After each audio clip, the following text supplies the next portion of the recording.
हमारी ज़िंदगी में तकलीफ आती है तो हम बोलते हैं भगवान परीक्षा ले रहा है, और दूसरे की ज़िंदगी में आ रहे तो बोलते हैं साले के कर्म ही ऐसे थे। तुमने अगर कभी भी उसके एपिसोड को देखा है ना तो तुम्हें कोई हक नहीं बनता उसको गाली देने का। मुझे कभी भी भगवान अगर ऐसे शो का हिस्सा बनना पड़े, मुझे बनना भी नहीं। तुमने कुछ किया नहीं होता लेकिन फिर भी तुम रातों रात ओवरनाइट सेंसेशन बन जाते हो। रोज़ के 50,000 डीएम आ रहे हैं, कुछ फेवर में है, कुछ अगेंस्ट में है। वो सीधी है, उस पर कोई कुछ भी बोल रहा था तो ज़रा मुझे आके चपेट लगानी पड़ी। अचानक से मुझे बहुत लोग ढूंढ रहे थे, ये कौन है, कहाँ है, और ऐसे करके उसने मेरे को देखा और she was like oh my God. एक चैनल के अंदर 10 शो होते हैं तो 10 उसके ही बच्चे हैं, but it's a business. If you are in top 3 show, तुम्हारी नाजायज़ डिमांड भी जायज़ है। If you are not in top 3, तुम्हारी जायज़ डिमांड भी नाजायज़ है। मैं अकेला बंदा हूँगा जो मैं छाती ठोक के बोलता हूँ don't follow me, don't subscribe me, don't like me, कोई प्रॉब्लम नहीं है। भगवान श्री राम अपना अकाउंट बनाएंगे, पैगंबर साहब बनाएंगे, जीसस क्राइस्ट बनाएंगे ना, तो उनको भी 100% फॉलोवर्स नहीं मिलेंगे। हेलो एवरीवन, दिस इज मानस शाह और आप देख रहे हैं बज़ूका। हाय एवरीवन, मैं हूँ आसमा ठाकुर और आप देख रहे हैं बज़ूका। वेल, आज हमारे साथ वो है जो सिर्फ ना ही कि बिग बॉस के टाइम पे बज़ में थे, कह सकते हैं कि वो आज भी उतने ही बज़ में हैं। चाहे वो रूमर्स हो, चाहे वो रियलिटी हो, जो भी हो, हम उनके रिलेटेड उनसे आज बात करेंगे। ऑफ कोर्स उसके अलावा उनकी जर्नी के बारे में भी बात करेंगे। जी हाँ, आप सोच रहे हैं मैं किसकी बात करूँ? Of course Manas. Hi, welcome to Bazooka. सबसे पहले कैसे हो आप? एकदम fine, mind blowing, outstanding, healthy, wealthy and blessed. Thank you so much मुझे बुलाने के लिए। सबसे पहले मैं ये जानना चाहूँगी, कैसा था वो दिन? वो फर्स्ट ऑफ ऑल वो दिन के बारे में जानना, क्योंकि हम लोगों को भी ऐसा था, यार नहीं इंटरव्यू करना है, कुछ भी करना है, लाइन अप करना है। आप जब वो चीज़ें आपके सामने आई थी, आपने कैसे फेस किया, क्या था? सी पहली बार ही था ऐसा एक्सपीरियंस, क्योंकि कभी सोचा भी नहीं होता और तुमने कुछ किया नहीं होता लेकिन फिर भी तुम रातों रात ओवरनाइट सेंसेशन बन जाते हो। सो पहले तो हंसी आ रही थी और मैं ज़्यादा इतनी जल्दी रिएक्ट नहीं करता किसी भी चीज़ पर। जब जब जब कोई कुछ भी उल्टा सीधा बोलता है तो मैं इतनी जल्दी रिएक्शन नहीं देता। पर फिर जब एक पॉइंट आई जहाँ पे मेरी एक को एक्टर रह चुकी है चाहत, और मैंने उसकी स्ट्रगल देखी है। उसकी मम्मी ने जिस तरह से 3 बच्चों को पाल पोस कर बड़ा किया है, तो वो सब मुझे पता है। बिकॉज़ मैं जब पहले शो में उसके साथ था तो उसकी मम्मी वहाँ पर आई थी और एक दिन पूरा उन्होंने टाइम स्पेंड किया था हम सबके साथ। फिर मुझे ऐसा हुआ कि भगवत गीता में लिखा है ना, गुनाह करने वाला तो गुनहगार होता है, गुनाह सहने वाला और भी बड़ा गुनहगार होता है। तो मुझे ऐसा लगा कि मुझे बाहर आना चाहिए, क्योंकि एक दोस्त की एक अच्छी इमेज को बिगाड़ा जा रहा है। मेरे ख्याल से कुछ मस्ती हुई होगी बिग बॉस के अंदर, जिसकी वजह से मस्ती मस्ती में एक टीजिंग में या पता नहीं कुछ एक नाम जोड़ा होगा और उसको बाहर इतना बड़ा बवाल बना दिया। पर वो शॉकिंग, हंसी भी आई, गुस्सा से ज़्यादा दुख हुआ। पर मतलब कमाल था। मतलब ऐसा था कि रोज़ के 50,000 डीएम आ रहे हैं। मतलब कुछ फेवर में है, कुछ अगेंस्ट में है। ट्रोलर्स और हेटर्स को पता नहीं कोई काम धंधा ही नहीं था, वो यही कि यही है वो। फिर उसमें उसकी मम्मी ने बेचारे ने वो मतलब एक ऑनेस्टी के साथ कि मेरी बेटी कभी ऐसा नहीं कर सकती, अगर है तो कोई प्रूफ दे के दिखाओ, मैं 21 लाख रुपए दे दूँगी, उसका भी एक अलग बवाल मचाया। सो इट वॉज मतलब एक ऐसा एक्सपीरियंस था जो मैं कभी चाहता नहीं हूँ, पर जो हुआ तो वो एक्सपीरियंस भी झेल लिया। तो लेकिन उसमें से अंत भला तो सब भला, जब मैंने आगे क्लैरिफिकेशन दे दिया तो एक सन्नाटा सा छा गया तो वो ख़त्म हो गया। So I am happy for that and she is clean, उसकी इमेज अभी ख़राब नहीं हुई। ऑफ कोर्स, जैसे कि आपने कहा, बट हमने एक इंटरव्यू में एक पोर्टल के थ्रू सुना था, उन्होंने भी आपके बारे में बोला था कि काफ़ी अच्छे दोस्त हो आप उनके और काफ़ी सपोर्ट, जो उन्होंने भी इंटरव्यूज देखा, अच्छी चीज़ें कमेंट किए, क्या आपने वो देखा? हाँ, मुझे मुझे बहुत लोगों ने भेजा था। चाहत जब बाहर आई तो उसके 1 या 2 दिन बाद उसका एक फ़ोन आया था, और उसने 1.5 या 2 मिनट बात की। तो उसने सिर्फ उसका ऐसा था थैंक यू, और वो मुझे आप करके बुलाती है, तो आपका दिल से थैंक यू बोलूँ उतना कम है। और वही जो थोड़ी तारीफ़ कर रही थी, पर वो जो फीलिंग थी ना, वो जेन्यूनली एक रिस्पेक्टफुल फीलिंग थी। और एट दैट टाइम एक होता है ना, तुम्हें ऐसा फील होता है, कभी कभी सुकून मिलता है कि यार तुमने कुछ सही किया है वैसे।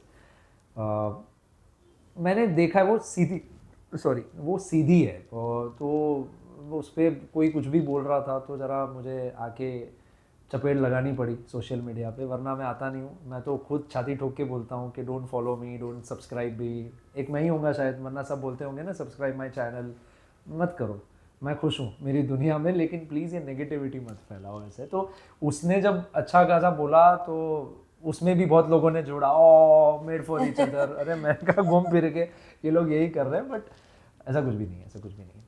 ओके, जैसे आपने बोला हमने उसकी उनके ना पुरानी वीडियोस भी देखी, जहाँ पर कुछ गाँव के वीडियोस वायरल होने लग गए, बहुत कुछ नाम भी लगे उन पे कि खुद की फैमिली में ही उनका अच्छा नहीं था। आपने सब कुछ देखा, आपको कैसा लगा वो चीज़ें? बहुत कुछ तो मैंने सुना हुआ था, और वो बताती थी, प्राउडली बताती थी। जैसे एक किस्सा उसने बताया था कि हम लोगों ने शो किया था 2019 में, सो उसने बोला कि मैं 2017 में मैंने पहली बार बिल्डिंग देखा है। मतलब वो उस गांव से थी जहाँ पे कई बार पक्के मकान भी इतने होते नहीं थे। वहाँ से वो स्ट्रगल आप देखो। मुझे याद है हमारी वो सिल्क में उसका पहली बार होर्डिंग लगा था। उसने एक आई गेस ऑटो बुक की थी या टैक्सी बुक की थी, और उसके 4-5 दोस्तों को बोलती थी कि हम सारे होर्डिंग्स मुंबई में देखने जाएंगे। So there is an innocence, any which way innocence है, या दोस्त है इसलिए नहीं। अगर मुझे पहले अगर किसी और के लिए भी होता तो भी मुझे ऐसा था, जैसे मैं इससे पहले एक बार आया था जब हमारी वो सिल्क की कई कुछ पेमेंट के इश्यूज थे, तो मुझे आना पड़ा था क्योंकि वर्कर्स लोगों को पेमेंट नहीं मिला था। तो मुझे ऐसा हुआ था कि अगर मेरे बोलने से फ़र्क पड़ता है तो व्हाई नॉट, अदरवाइज मुझे वो प्रमोशन नहीं चाहिए, तो मैं ज़रा आइसोलेट रहता हूँ। तो मैंने वो सारी जर्नी देखी भी है, सुनी भी है। वो गोबर लिपती है अपने घर में, पता नहीं ये तो ऐसा वो बताती थी। तो अब कौन करता है आज, मतलब I am proud of her यार, कि आज के ज़माने की मुझे एक हीरोइन दिखा दो कि जो ऑटो में घूम रही हो इतना पैसा कमाने के बाद, या गोबर लिपती हो अपने गांव में जाके, या पायल पहनती हो। अब वो ट्रेंड वो, तो I am proud of her, मतलब ऐसा। लेकिन एक इज्जत से रिस्पेक्ट देना, दैट डजंट मीन दैट कि वो एक ही नज़रिए से चिपका देना। मैं इवन अभी अपर्णा के साथ में शो कर रहा था। सो तो कई बार होता है ना, तो जैसे हम मतलब जैसे वो लोग कई बार हैवी कपड़े पहनते हैं तो पल्लू लटक रहा होता है, वो पल्लू कई बार क्या होता है ना किसी इक्विपमेंट में फंस जाता है। सो मैं ऑलवेज अपनी को एक्टर्स के साथ कि मैं पल्लू पकड़ के चल रहा हूँ, आप चलो। तो दैट्स अ नॉर्मल डिसेंट संस्कार माता पिता के, कि अगर आपके साथ कोई है और उनको ज़रूरत है तो यू शुड। तो वो ऐसा नहीं है कि वो कमज़ोर है या मैं बहुत स्ट्रांग हूँ। इससे पहले शगुन के साथ मैं शो कर रहा था, तो शगुन के साथ भी वैसा ही था कि whenever she was feeling low so I was there for her. तो इट्स अ एक, क्योंकि हम लोग, I am staying alone in Mumbai, my family stays in Ahmedabad. तो मैं तो, मेरी फैमिली तो यही है ना जिनके साथ मैं 12-13 घंटे काम कर रहा हूँ, फिर तो मैं आके सो ही रहा हूँ सिर्फ घर पे। तो I take care of them वैसे। तो this is what I am. अब कैसा हूँ पता नहीं, बट जो हूँ जैसा हूँ रियल हूँ वैसा है। ऑफ कोर्स जैसे आपने आपको बताया, बट मैं वो रूमर्स जो था, जो डे 1 काफ़ी बज़ हुआ, काफ़ी कुछ लोगों ने आपसे कांटेक्ट किया, इंटरव्यूज़ हुए, बहुत सारी चीज़ें हुई। बट जब डे 1 वो न्यूज़ कान तक आई, आपने देखा सेट पे कैसा माहौल था, लोगों ने क्या एक्शन था? एक किस्सा मैं बताता हूँ आपको कि मेरा फर्स्ट डे था, तो जितने भी को एक्टर्स थे इनके साथ मैंने कभी काम नहीं किया था, तो देयर वाज अ डिस्टेंस कि भाई हाय इंट्रोडक्शन होता है। सडनली तो देयर वाज सम, मेरे आजू बाजू में भी दूसरे 1-2 शोज़ के शूट चल रहे थे जहाँ पे कोई मीडिया वाले लोग आए थे, एक एंकर थी और एक कैमरामैन थे और 2-3 लोग थे। तो अब वो चलते हुए जा रहे थे एंड मेरा आउटडोर शूट था। सो अचानक से मुझे बहुत लोग ढूंढ रहे थे, मेरे नंबर्स नहीं थे। तो एकदम बहुत सारा कि ये कौन है, कहाँ है, सिर्फ पता सबको है पर यही है वो, नंबर कहाँ है, क्योंकि मैं ज़्यादा मीडिया में रहता नहीं हूँ। तो मैं शूट कर रहा था और सडनली मेरी नज़र उन पे पड़ी और वो किसी पे फ़ोन पे बात कर रही थी। तो वो एंकर ऐसे थी, हाँ हाँ बस हमारा कवरेज हो गया है, और ऐसे करके उसने मेरे को देखा and she was like oh my god, hey वो जिसको हम ढूंढ रहे हैं वो इधर ही है, इधर ही है, आ जाओ आ जाओ आ जाओ। Within span of 20 minutes there were 5 media team came। और अगर ये मेरा मेन कैमरा है जहाँ पे मेरा शूटिंग चल रहा है, तो इस कैमरे के पीछे एक अलग 10 लाइन में कैमरा खड़े हैं, सब मेरे को शूट कर रहे हैं। अचानक से एक एलियन कोई मिल गया, अगर जादू होता है ना जो दिख गया है, तो ऐसे मुझे ट्रीट करवा रहे थे, इससे ज़्यादा शूट वो लोग कर रहे थे मेरा। और मुझे ऐसा लगा क्यों, अच्छा मैं सोच रहा हूँ आधा कि भी आज से मेरा शो शुरू हुआ है, हो सकता है शो को प्रमोशन मिल रहा है तो शो के लिए आए होंगे, बट नहीं, it was all about that. तो वो थोड़ा अजीब था। तो कई बार क्या होता है ना, अर्थ का अनर्थ निकल जाता है। तो मैं नहीं चाहता था कि ऐसा कुछ ना हो जाए कि मैं आग बुझाने आ रहा हूँ और वो आग और भड़क जाए कहीं पे। तो मैं पहले चुप रह रहा था, बट देन फिर मुझे हुआ कि नहीं, जो है वो सच बता दूँ। और जैसे हम कोर्ट कचहरी में भगवत गीता पे हाथ रख के बोलते हैं, जो कहूँगा सच कहूँगा। तो कैमरा ने तो हम सबको बनाया है, तो कैमरा के सामने तो मैं झूठ बोलूँगा नहीं, इसलिए मैंने जो था सच कह दिया और सबकी बोलती बंद कर दी। वेल वो तो लिंक रूमर्स काफी रूमर्स ही रह गया, हाँ। बट मैं रियल लाइफ में जानना चाहूंगी what is love for you. What is love for me, बड़ा सिंपल है। मैं जब किसी के, मतलब मैं लव के लिए तैयार तब हो जाऊंगा कि जब मैं किसी को ये कमिटमेंट दे पाऊँ कि तू जैसी थी, जैसी है और जैसी भी रहेगी, मैं 100% अनकंडीशनली तेरे साथ हूँ। थोड़ा फिलोसॉफिकल है, बट मैं इसमें बहुत मानता हूँ। और मेरे माता पिता ने वही सिखाया है कि अपने आप को राजा समझते हो ना, तो किसी के घर की राजकुमारी को जब तुम रानी बनाओ ना, तब राजा बनोगे। और वो रानी ना बना सको तो राजा किस काम के। सो मेरे कभी हार्ट ब्रेक्स नहीं हुए, मेरे कभी रिलेशनशिप नहीं हुए। तो मैं तो खुद अरेंज मैरिज के लिए मम्मी पापा लड़की ढूंढ रहे हैं, क्योंकि मैं हूँ थोड़ा सात्विक टाइप का। 9-10 बजे सो जाता हूँ, 5 बजे उठ जाता हूँ। I don't drink, I don't smoke, I don't do parties. Film industry की जो सो कॉल्ड एक नज़रिया होता है, वो ऐसा होता है ना कि ये तो बोरिंग है, वैसा तो वैसा होता है। But I am happy in that and I am not complaining also, and I am not that कि भाई मुझे क्रिप कर रहा हूँ मैं। सो लव, मैं इतनी आसानी से लव को एक गर्लफ्रेंड बॉयफ्रेंड वाले जोन में नहीं समझता हूँ। So, करूँगा, एक ही होगी और उसी से निभाऊंगा, जैसी होगी, जैसी भी रहने वाली है, I am with her. Okay, क्योंकि आजकल के टाइम पे ऐसा प्यार हमने काफी कम देखा। अगर आपने देखा होगा, उनके भी कुछ कंडीशंस होते हैं, आप ऐसे रहो वैसे रहो, बट जो आपके थॉट्स थे ऑफ कोर्स, पर एक क्वालिटी जो आप थोड़ा। पर मैं उसी में बिलीव नहीं कर रहा हूँ, क्योंकि कोई भी कारण होगा तो हो सकता है कारण वो थोड़े दिनों बाद चला जाए, चाहे वो ब्यूटी का हो, चाहे वो इच्छाओं का हो, चाहे वो रिक्वायरमेंट का हो। तो वो अगर चला गया तो फिर ख़त्म हो जाएगा ना। सो मैं चाहता हूँ जैसी थी, जैसी और जैसी भी रहेगी, उसमें अनकंडीशनली। इसलिए मैंने बोला ना कि अनकंडीशनली जब मैं कमिटमेंट दे पाऊँगा और वो मुझे दे पाएगी तो ही करने का मतलब बनता है। वरना नो पॉइंट। मतलब देखो क्या है ना, टॉलरेंस भी कम हो गया है लोगों के बीच में। आज अगर हम देखें कि बहुत इजीली डिवोर्स होने लगे हैं, पहले ऐसे नहीं होता था। छोटे से झगड़े को ब्रेकअप तक यूं पहुंचाया जाता है, कैसे यार। तो काहे के मेड फॉर ईच अदर। और वैलेंटाइंस डे तो ऐसे मनाएंगे जैसे इनसे बड़ी लव स्टोरी दुनिया में है ही नहीं, और फिर 4 दिन बाद झगड़ रहे होंगे। सो मुझे नहीं समझ आता। तो मैं जो भी हूँ, जैसा भी हूँ, I am very happy, very satisfied. और मुझे ऐसा लगता है कि मैं, कोई मुझे पूछता है, मैं बोलता हूँ कि भाई मेरी लव स्टोरी लिखी जा रही है, एक बार वो लिख लेंगे तो जल्दी आ जाएगी वो लड़की। ओके, आपने सही बोला। अभी आपकी एक जर्नी स्टार्ट हुई थी, काफी अच्छी रही, चीजें अच्छी थी, सडनली आया कि ऑफर जा रहा है। क्या रिएक्शन था? मतलब क्योंकि होता है ना कभी कभी टीआरपी भी, बट कभी टीआरपी भी अच्छी होना, फिर सडनली। तो अभी इसमें यही हुआ। तो शॉकिंग यही था क्योंकि शो काफ़ी डाउन जा रहा था। तभी जनरली लीप तभी लिया जाता है जब एक शो स्टेगनेंट हो जाता है या डाउन जाता है। सो लीप के बाद एज अ न्यू हीरो मेरी एंट्री हुई एंड कैरेक्टर अच्छा जा रहा था। और फर्स्ट टीआरपी जो आई वो भी 30% इंक्रीज़ होके आई थी। टाइम स्पेंड बढ़ा था, तो रीच भी अच्छी हो गई थी। इवन स्लॉट बदल दिया तभी भी अच्छा जा रहा था। वही शॉकिंग था कि ग्रोथ हो तो रहा था फिर। बट कई बार क्या होता है ना कि आप समझो कि एक चैनल के अंदर 10 शो होते हैं, तो 10 उसके ही बच्चे हैं। तो बट इट्स अ बिजनेस।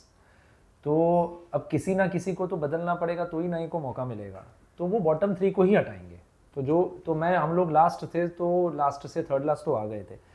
पर शायद मुझे ऐसा लगता है तब तक चैनल मन बना चुका था कि भाई अब नए को चांस देना इट्स हाई टाइम, क्योंकि हमें भी अपना जीआरपी देखना है। तो अब क्रिकेट की टीम में 11 प्लेयर्स, तो वो टॉप के 11 हैं तभी वो 11 में है, लेकिन बाकी के भी तो 5 लोग वेटिंग में बैठे हैं। तो कभी ना कभी उनको मौका तो देना पड़ेगा। तो फिर वो उस टाइम पे लक फैक्टर या वो, तो it was unfortunate. But I understand the point of view of channel and makers also. So but I am happy that कि चलो लास्ट टाइम भी ऐसा ही था जब ये चाहते कर रहा था तो शो बंद होने वाला था और मैं घुसा था और 10 महीना चल गया था शो. सो मेरे ख्याल से मुझे ऐसा था कि इसमें भी कुछ ना कुछ हो जाएगा but couldn't work it out. So it's okay, but I'll miss the good team, good character, and looking forward कि फिर से इन लोगों के साथ काम करने का मौका मिले. ओके जैसे आपने कहा कि ये ऐसा हुआ था बट हमने ऑलरेडी दंगल के ऐसे काफ़ी शोज थे जैसे कि इसमें बताया गया है कि ऑफर जा रहा है. कुछ शोज ऐसे थे जो रातों रात बंद कर दिए गए. एक्टर्स यहाँ से घर पे गए और उन्हें रात में मैसेज आता है कि कल से अपनी तो टीआरपी अच्छी है सारी चीज़ें पर कभी कभी ऐसा होता है ना कि एक बार अब जब ऐसी चीज़ होती है एक्टर्स भी सोचता है कि नेक्स्ट टाइम इसमें हम काम करें नहीं करें. कभी ऐसा कुछ आपके साथ हुआ है? नहीं सी बहुत सारी जगह पे कैरेक्टर फेड आउट हो जाता है रातों रात.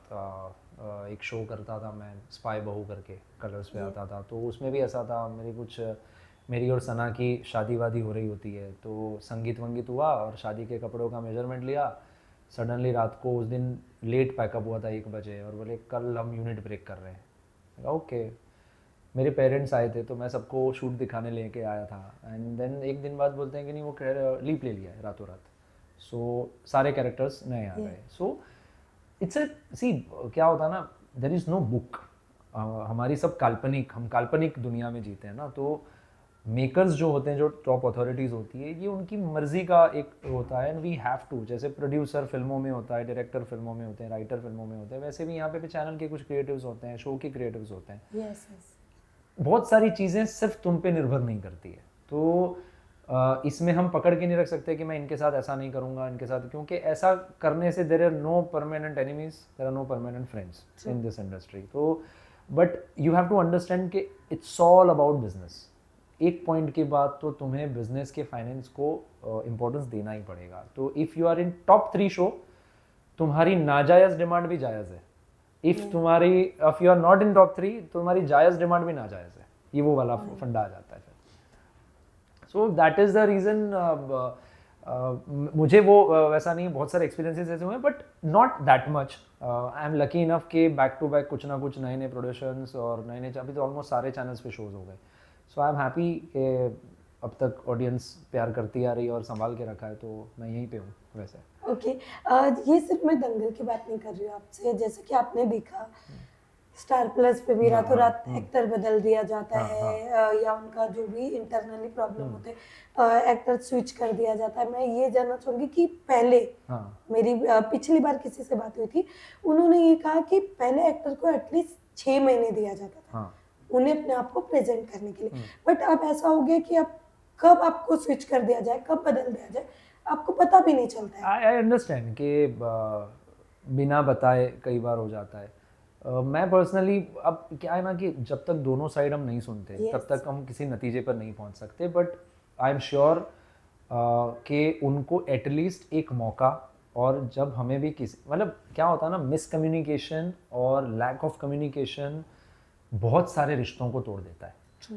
अगर तुमने किसी को फाइनल किया है तो तब तो कुछ सोच के ही किया था ना. अगर अब वो किसी जगह पे पर्सनल लेवल पर बिहेव अच्छा नहीं कर रहा है कुछ भी है तो उसको बैठा के उसको मुंह पर बोल दो ना कि भाई अगर आप नहीं करोगे तो मुझे बदलने में 2 मिनट नहीं लगेगा. Then don't tell me. ये बोलना भी कई बार क्या होता है ना अंदर ही अंदर सब हो जाता है. क्या होता है ना मेकर्स हो या एक्टर्स हो कौन बड़ा ओहदे में आता है ये उस पर निर्भर करता है. अगर फिल्मों में बहुत बड़े सुपरस्टार है तो वो डायरेक्टर्स को यूँ बदल देते हैं. यहाँ पे टीवी में डायरेक्टर प्रोड्यूसर है तो एक्टर्स को यूँ बदल देते हैं. So it's all about table के इस साइड कौन बैठा है और उस साइड कौन बैठा है. बट रॉन्ग इसलिए है कि there is no book of this industry. ये हर एक बिजनेस की एक बुक होती है. एसेट्स यहाँ लिखे जाते हैं लाइबिलिटीज़ यहाँ लिखी जाती है माइनस प्लस ये सब. ये एक ड्राइंग है जिसमें डायरेक्टर एक अपना आर्ट करता है राइटर अपनी आर्ट करते हैं एक्टर अपनी आर्ट करते हैं. फिर वो पेंटिंग क्या बनता है वो हमें नहीं पता है. तो इस तरह में बहुत सारे इमोशंस जुड़े होते हैं. सो मेरे ख्याल से इमोशनली ड्रिवन आर्टिस्ट वाली ये इंडस्ट्री होती है. Not only actors but all the departments try to not hurt emotionally. मतलब फाइनेंशियली सब चीज़ें हो जाएगी लेकिन क्योंकि वो एक ही है कि जिस पे वो रूल करके चल रहे हैं इंडस्ट्री में. हम लोग को अगर 10 to 5 जॉब करनी होती तो ये 12 घंटे का शूट नहीं करते. Yes, yes. We are not made for that. आप कैमरे के सामने हो, मैं कैमरे के सामने हूँ. We somehow we love this. This is our passion. There is some kind of aura which we get when we are in front of the camera. वरना तो 10 to 5 जॉब या कोई भी अलग काम कर ही सकते हो, तो वो हमारे लिए बहुत बोरिंग है. For them we are stupid, for us they are stupid. So this is the thing. तो मैं हमेशा बोलता हूँ कि चीट मत करो, धोखा मत दो. बाकी सब बोल दो मुंह पर कि आई डोंट लाइक यू. मुझे कोई बोलता है मतलब थैंक यू यार, मुंह पर बोला ना, don't look at me, it's okay. But वो नहीं कि बाद में पीठ में खंजर होंगे. That is the worst part. Of course इसके अलावा मैं करंट जो कंट्रोवर्सी चल रही है उस पर बात करना चाहूँगी. रणवीर और समय रैना जो भी हुआ है, आपका ओपिनियन जानना चाहूँगी. क्या कहना चाहोगे आप? ऐसे शोज़ को मैं स्ट्रिक्टली हेट करता हूँ और मैं बिल्कुल भी उसे एंकरेज नहीं करता. पर ऐसे शोज़ बंद होने चाहिए. मेरा पर्सनली बहुत स्ट्रांगली ओपिनियन है. गॉड ब्लेस देयर सक्सेस, मुझे उनसे कोई लेना देना नहीं है, सब अपनी अपनी जगह पर मुझे जो पसंद नहीं है वो है हमारा भारत देश कल्चरल वैल्यूज़ के लिए जाना जाता है, संस्कार के लिए जाना जाता है. कॉमेडी कब से गाली गलौज से होने लगी हमारे देश में. मिस्टर बीन और Charlie Chaplin was the biggest example. वो कुछ बोले बिना भी कॉमेडी करके हमें हंसाते थे. टॉम एंड जेरी ने कितना हंसाया हमें, करेक्ट. आज भी टीवी पर इतने अच्छे अच्छे प्रोग्राम आ रहे हैं. आप तारक मेहता ले लो या बहुत सारे ऐसे आते हैं. खिचड़ी आता था तो हंसाता ही था ना. गाली गलौज की ज़रूरत तब पड़ती है, चाहे वो गुस्से में हो या कॉमेडी में हो, तब पड़ती है जब तुम्हारे पास शब्द कम पड़ जाते हैं, तुम्हारा टैलेंट कम पड़ जाता है, तुम्हारा प्रोजेक्शन कम पड़ जाता है. तो मान लो ना कि तुम इतने टैलेंटेड नहीं हो, और हो तो फिर करके दिखाओ. जॉनी लीवर सर को आज भी छोड़ दो 1 घंटे स्टेज पर, कादर खान सर को छोड़ दो. तो मैं सिर्फ ये चाहता हूँ कि जेनजी कल्चर या जेनजी जनरेशन के नाम पर आप क्या चाहते हो कि आपके घर में 18-20 साल के लड़के लड़कियां इस तरह से आपके साथ बात करें. मैं पर्सनली प्रमोट नहीं करता. मेरी सिस्टर की बेटी है, 18th ईयर की बर्थडे अभी मैंने उसकी सेलिब्रेट की. She hates this, not because of कि वो हेट कर रही इसलिए मैं कर रहा हूँ. मैं पर्सनली ना तो कभी मैंने एक भी एपिसोड देखा है.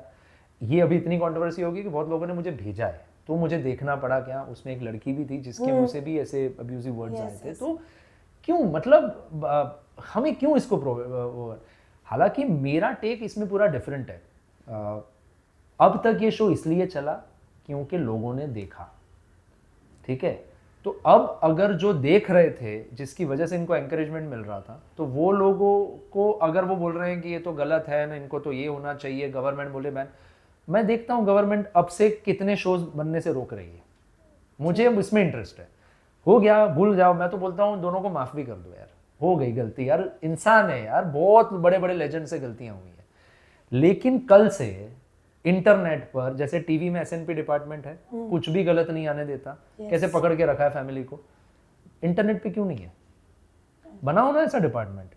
भरा पड़ा है पूरा इंटरनेट इस तरह के स्टैंड अप कॉमेडी से, बोल्ड कंटेंट से. और सत्य ये है, हम सब अपने आप से झूठ नहीं बोल सकते.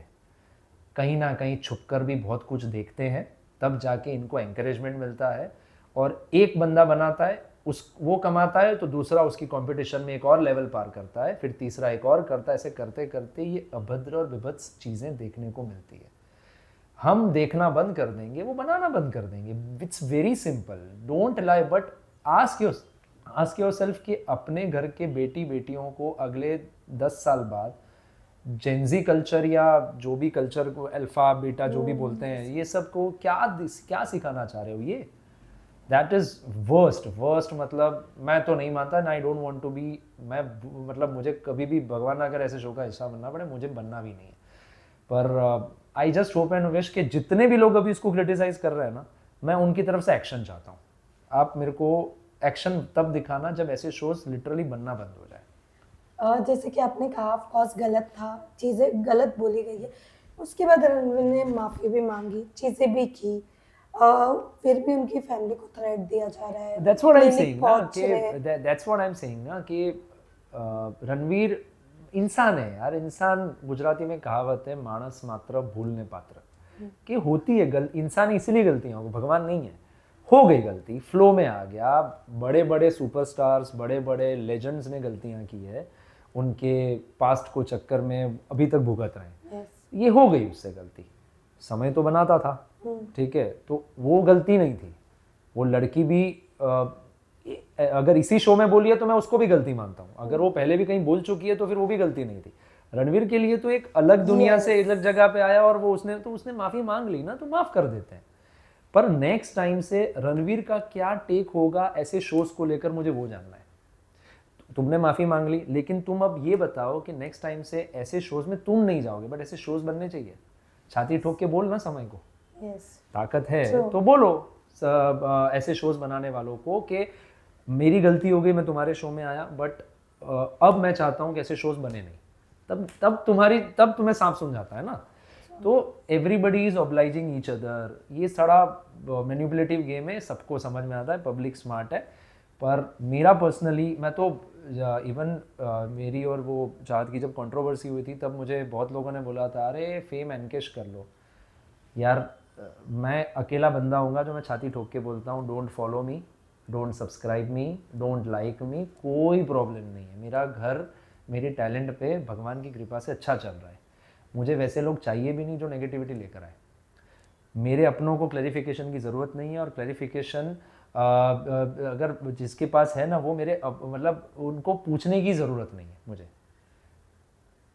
तो मैं इन सब चीज़ों से बड़ा परे हूँ। मुझे अगर लाइमलाइट लेनी तो कौन चाहता है कि पहले मानस शाह एज एन एक्टर लिखा हुआ आता था, अब तुम मानस शाह सर्च करो, लिखा हुआ था somebody's rumored boyfriend। I know. Am I going to like all these things? ये it is all about I am that much enough strong headed person कि मुझे इतनी आसानी से हर्ट नहीं कर सकता कोई। पर दिस इज ऑल किसी ने थोप दिया ना मेरे पे। कोर्ट में तो पूछा जाता है कि भाई आपको आपकी सफाई में कुछ कहना, यहाँ पे किसने पूछा?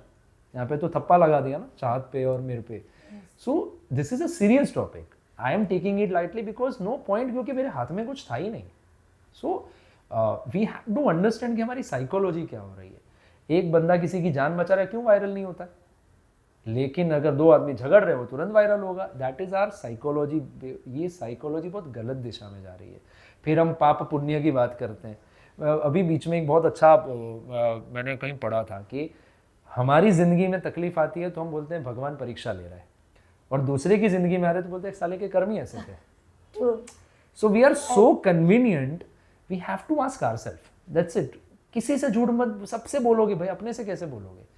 तुमने अगर कभी भी उसके एपिसोड को देखा है ना, तो तुम्हें कोई हक नहीं बनता उसको गाली देने का, समय को, प्रैक्टिकली। और अगर अब गाली दे रहे हो तो आइंदा से मत देखना, मैं सुधारने का भी मौका मैं दे रहा हूँ वैसे। सो बी ऑनेस्ट, मतलब कोई मतलब नहीं मैनिपुलेटिव। कब तक हम कन्वीनियंस के साथ बात करते रहेंगे? But this is not correct for our culture, for our India.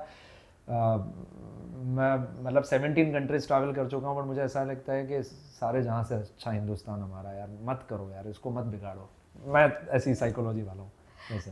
Well of course आपने सही बोला। जैसे कि आपने बोला ट्रोलिंग, मैं एक चीज़ कहना चाहती हूँ। पहले सोशल मीडिया ऐसा था जहाँ पर ढेर सारा प्यार मिलता, अब प्यार से ज़्यादा ट्रोलिंग मिल रही। कभी ऐसा आपके साथ हुआ?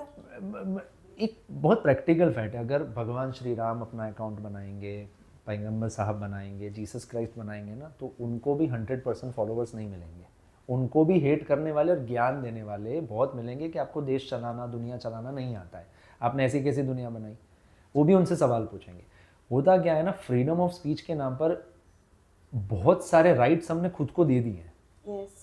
अच्छा, नॉलेज ना हो तब भी मोदी जी को देश चलाना नहीं आता, सचिन सर को क्रिकेट खेलना नहीं आता, इसको ये करना नहीं आता। अरे सचिन तेंदुलकर की तरह एक बार ग्राउंड में जा, 1 लाख लोग जब चिल्लाएंगे ना सचिन सचिन, उसको सिर्फ फेस कर, फिर सामने से 140 की स्पीड पे जो बॉल आए ना, उसको खेलने की ताकत जुटा, फिर उस पर 6 मार, तब जाके मैं समझूं कि तुम इतने केपेबल हो। गली क्रिकेट में सेंचुरी लगती नहीं है और तुम उसको सिखाने चले हो। सो वो है ना, इस दुनिया में सबसे ज्यादा देने वाली चीज क्या है? एडवाइस। और सबसे कम लेने वाली चीज क्या है? एडवाइस। क्योंकि हमें ऐसा लगता है ना कि हमारे लिए तो है ही नहीं, वो तो दूसरों के लिए बनी है, तुम्हें जरूरत है एडवाइस की, मुझे तो, मैं तो सर्वगुण संपन्न हूँ। खुद से झूठ कब तक बोलेंगे ना हम लोग। We have to be very honest to at least our self कि ये हर जगह पे मैन्युपुलेटिव हो जाना ये हमारा कन्वीनियंट होगा। अभी कितने लोग हाथ सेक रहे हैं ना इस कंट्रोवर्सी में। सो मुझे जब मुझे बोला कि नो एंजॉय द फेम, मैंने क्या एंजॉय करूँ मैं इसमें? उस लड़की के ऊपर मतलब एक इज्जत उछाल के अगर मुझे फेम चाहिए होता, मुझे तो सिर्फ इतना ही बोलना था ना कि हाँ मैं तो उसमें अब रातों रात हो जा, शायद मुझे बुला भी लेते अंदर, क्या फ़ायदा होता? इतना तो ऑनेस्ट हो ना, जितना है प्राप्त जितना भी है पर्याप्त है मेरे लिए, बट ये नहीं कर सकते, इतना मॉरल वैल्यूज से नहीं गिर सकते हम लोग। ये मेरे माता पिता के संस्कार है, बाकी आप देख लो अपने वैसे है। Okay, lastly any upcoming projects? अभी एक गुजराती फिल्म मेरी रिलीज़ होगी जो अभी एडिट पर है। वो एक अच्छी अब्रॉड में शूट की हुई और बहुत अच्छे कंसेप्ट के साथ आ रही है। And there is one web series जो हिंदी में है लेकिन उसका प्लेटफॉर्म मैं भी डिस्क्लोज नहीं कर सकता। बुराड़ी हत्याकांड पर बनी थी, जिसके ऊपर वैसे 1-2 सीरीज़ आ चुकी है, बट ये वो सीरीज़ जितनी भी आई है जहाँ वो ख़त्म हो रही है वहाँ से शुरू हो रही है, in questioning to the investigation. So it's very interesting. उसमें रोल भी बड़ा पैरानॉर्मल एक्सपर्ट का है, सो मज़ा आएगा। एंड आई प्रॉमिस कि मैं एंटरटेन ऐसे ही करता रहूँगा। तो ये 2 है, बाकी टीवी तो जल्दी जल्दी मैं कुछ ना कुछ वापस करूँगा, बिकॉज वो मेरे खून में दौड़ता है वैसा है, तो फुल फिल्मी उस तरह से। Okay, thank you. Lastly Bazooka के साथ कैसा लगा ये इंटरव्यू करके? मज़ा आ गया, थैंक यू सो मच। आपने इतना मुझे वैल्यूएबल टाइम दिया और मैं अपनी बात रख पाया ऑनेस्टी। और मैं बोलता हूँ कि मैं जो भी कहूँगा कैमरे के सामने बिल्कुल सच कहूँगा और ऑनेस्टी के साथ मैं कह रहा हूँ। बहुत मज़ा आया और I am happy to be with Bazooka and its viewers. So thank you so much for calling.